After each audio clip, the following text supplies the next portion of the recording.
प्रेम ने बाड़ी उपजे, प्रेम ने हाट बिकाए, राजा प्रजा जेह रुचे, शीस देह ले जाए। प्यारे बच्चों, हिंदी की कक्षा में मैं सिंह सीमा आपका स्वागत करती हूँ।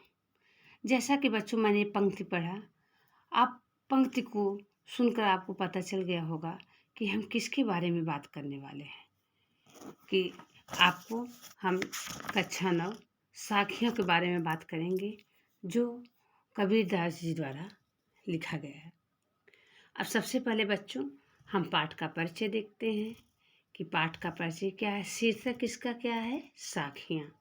रचयिता कौन है? कबीरदास। भाषा इनकी कैसी है कबीरदास जी की बच्चों? भाषा सहज, अवधी और सधुक्कड़ी।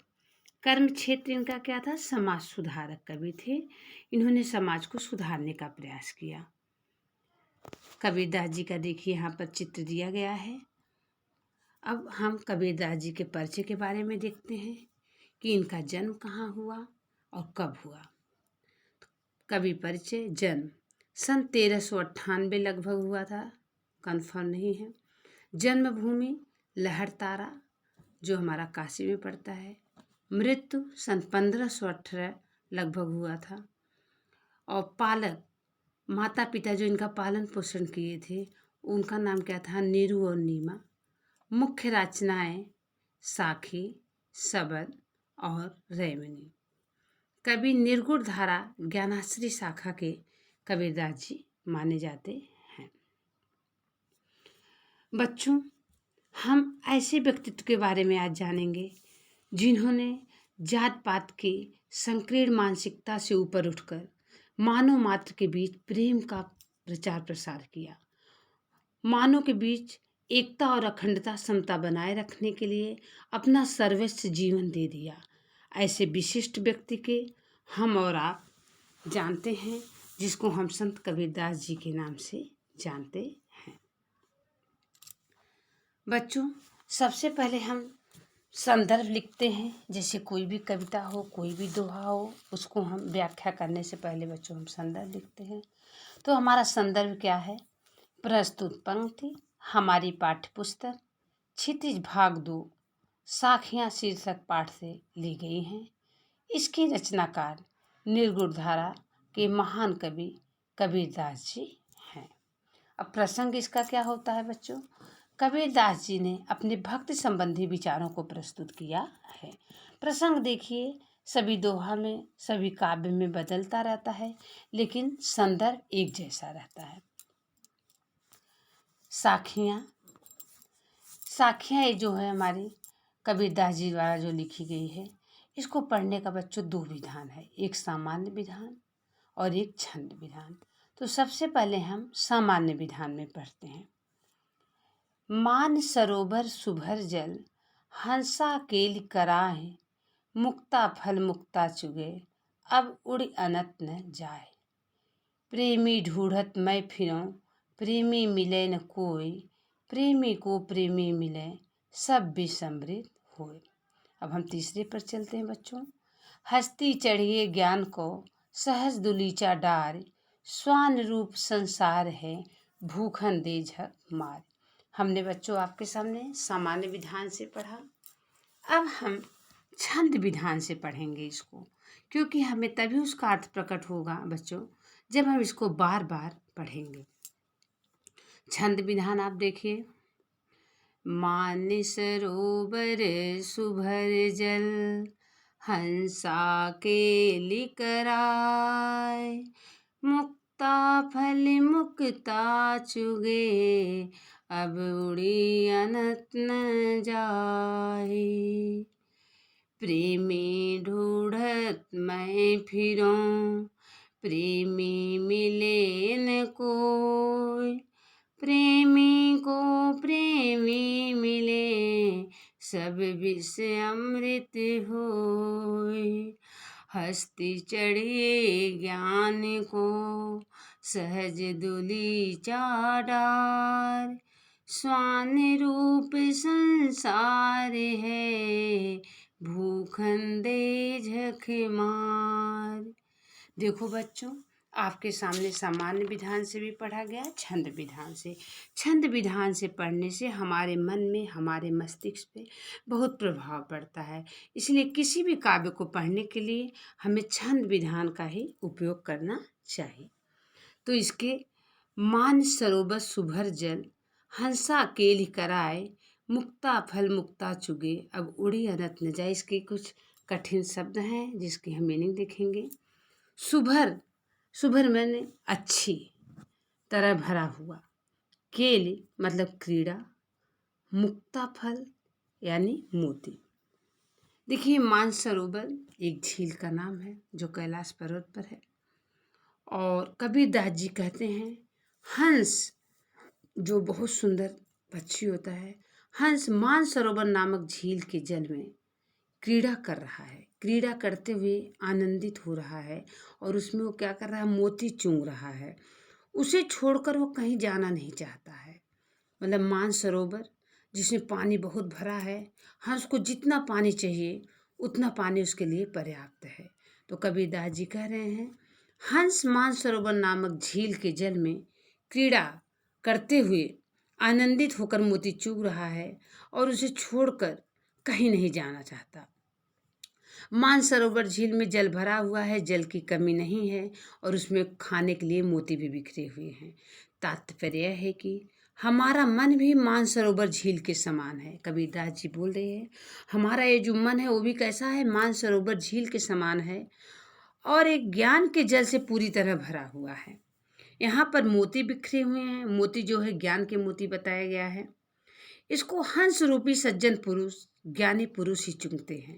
मतलब जिस पुरुष के पास जो सज्जन पुरुष है, जिसको ज्ञान है, वही इस मोती को चुनता है, उसी ने इससे जीवन चलता है। वो इस जगह को छोड़कर कहीं जाना नहीं चाहते हैं। कबीरदास जी के कहने का तात्पर्य है बच्चों, जिस प्रकार से हंस नामक पक्षी मानसरोवर जल में क्रीड़ा करते हुए मोती चुंग रहा है आनंदित होकर, कहीं छोड़कर जाने का उसका मन नहीं करता, उसी प्रकार से ज्ञान से जो परिपूर्ण हैं, सज्जन पुरुष हैं, इस मोती को छोड़ करके कहीं भी जाना नहीं चाहते हैं। मतलब भगवान परमात्मा को छोड़कर और कहीं वो जाना चाहते नहीं हैं। बच्चों, इसमें हम आपको बताएं, अब इसका आप काव्य सौंदर्य देखिए। काव्य सौंदर्य में हम आपको बताएंगे कि इसका काव्य सौंदर्य क्या है।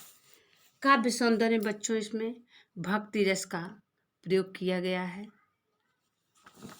और भाषा इसकी सहज एवं सरल है। अब दूसरा हम देखते हैं इसमें, प्रेमी ढूढ़त मैं फिरूं, प्रेमी मिले न कोई, प्रेमी को प्रेमी मिले, सब भी समृद्ध हो। इसका संदर्भ और प्रसंग पहले जैसा ही है। जो आपका पहले संदर्भ और प्रसंग था वही आपका इसमें भी है। प्रेमी ढूढ़त मैं फिरूं बिल्कुल सीधा और सरल वाक्य है, इसमें कोई भी कठिन शब्द भी नहीं है। प्रेमी मतलब प्रेमी, ढूढ़त में ढूंढना, मैं मतलब मैं फिर रहा हूँ, कोई मतलब कोई, विष मतलब विष जहर, अमृत मतलब जो अमृत। कबीरदास जी कहते हैं, जो ईश्वर परमात्मा से प्रेम करता है, कबीरदास जी कहते हैं जो ईश्वर परमात्मा से प्रेम करता है, वह दुनिया में जब दूसरे व्यक्ति से प्रेम करने के लिए निकलता है तो उसे कोई सच्चा प्रेमी नहीं मिलता। क्योंकि लोग जो हैं, कोई धन से प्रेम करता है, कोई दौलत से प्रेम करता है, कोई अपने सौंदर्य से प्रेम करता है, कोई सोने चांदी से प्रेम करता है, हजारों किस्म से लोग प्रेम करते हैं। तो व्यक्ति जो सच्चा प्रेम करता है वो जब दुनिया में निकलता है उसको कोई सच्चा प्रेम करने वाला नहीं मिलता।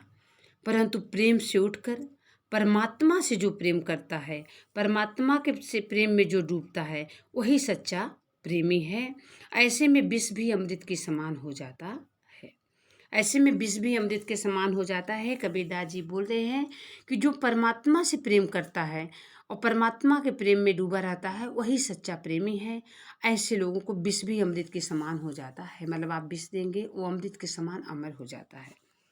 इसका काव्य सौंदर्य देखिए बच्चों, सब विष अमृत होए, इसमें विरोधाभास अलंकार है क्योंकि विष को अमृत बता दिया गया है।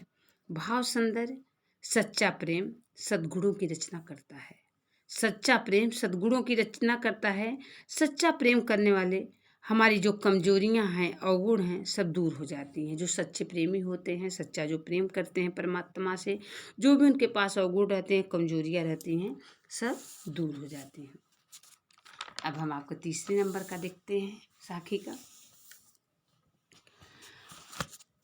हस्ती चढ़िए ज्ञान को सहज दुलीचा डार, स्वान रूप संसार है भूखंदे झकमार। इसमें भी कुछ कठिन शब्द आए हैं बच्चों, जिसके हम सबसे पहले अर्थ देखेंगे। दुलीचा यानी कालीन, स्वान मतलब कुत्ता, झक मारना वक्त बर्बाद करना। अब देखिए बच्चों, इसमें कबीरदास जी क्या कहते हैं, बहुत ही अच्छा इसमें वर्णन किए हैं। कबीरदास जी कहते हैं, हस्ती चढ़िए ज्ञान की, हाथी की सवारी, हस्ती मतलब हाथी, हाथी की सवारी यदि आपको करनी है तो ज्ञान रूपी हाथी की सवारी आप कीजिए। ज्ञान रूपी हाथी की सवारी करने के लिए आप चाहेंगे तो पीठ पर एक उसके कालीन गलीचा भी डाल दिया जाए तो जरूर डालिए। लेकिन ये जो गलीचा आप जो उस पर कालीन डाल देंगे तो दिखावे का नहीं होना चाहिए, सहजता का होना चाहिए, सादगी का होना चाहिए, पाखंड का नहीं होना चाहिए। कभी वापस देखिए बच्चों, कबीरदास जी कहते हैं, हाथी की सवारी यदि आपको करनी है तो ज्ञान रूपी हाथी की सवारी कीजिए। हाथी की सवारी करने के लिए आप चाहेंगे तो हाथी की पीठ पे जैसे जो कालीन डाला रहता है, गलीचा डाला रहता है, बोले उसको आप जरूर डालिए। लेकिन ये गलीचा जो है सादगी का हो, सहजता का हो, दिखावे का नहीं होना चाहिए, पाखंडी नहीं होना चाहिए। तात्पर्य है कि ज्ञान के माध्यम से सहजता के द्वारा आप परमात्मा की भक्ति में आगे बढ़िए। इस सारा संसार, स्वान मीन्स कुत्ता, कुत्तों की तरह है। वो हाथी को देखकर भौंकता है, उसे भौंकने दीजिए। देखिए कितना अच्छा इसमें कबीरदास जी ने बताया है कि आप परमात्मा की भक्ति में आगे बढ़िए। सारा संसार कुत्तों की तरह भौंकता है, जैसे हाथी को देखकर भौंकता है, उसे भौंकने दीजिए, क्योंकि उसके पास कोई दूसरा काम नहीं है। वो अपना वक्त बर्बाद कर रहा है, वह ज्ञानी है। वह ज्ञान को देखकर आक्रमण करता है, हमला करता है, अपशब्द का प्रयोग करता है, लेकिन आप उसकी परवाह मत कीजिए। हाथी को देखकर कुत्ते भौंकते हैं, उसी प्रकार ज्ञानी को देखकर अज्ञानी लोग भी उसके ऊपर आक्रमण करते हैं, लेकिन आप तो ज्ञानी हैं, उसकी आप बातों का ध्यान मत दीजिए। इसका काव्य सौंदर्य बच्चों देखिए, हस्ती चढ़िए ज्ञान को, इसमें आपका उपमा अलंकार है, क्योंकि हाथी को तुलना जो है की गई है, हस्ती ज्ञान से की गई है। सहज दुलीचा डार में रूपक अलंकार है, और स्वान रूप संसार है, इसमें कुत्ते को संसार से तुलना की गई, तो इसलिए यहाँ उपमा अलंकार है। इसका भाव सौंदर्य, सहज ज्ञान से ही परमात्मा प्राप्त होते हैं। और पार्ट 2 का जो है बच्चों, मैं आपको नेक्स्ट वीडियो में बताऊंगी। और अंत में मैं यही कहना चाहूँगी, कोई भी आपको समस्या हो तो आप हमें कमेंट के द्वारा ज़रूर बताइएगा, और चैनल हमारा हनी फनी आप लाइक सब्सक्राइब जरूर कीजिएगा। जय हिंद।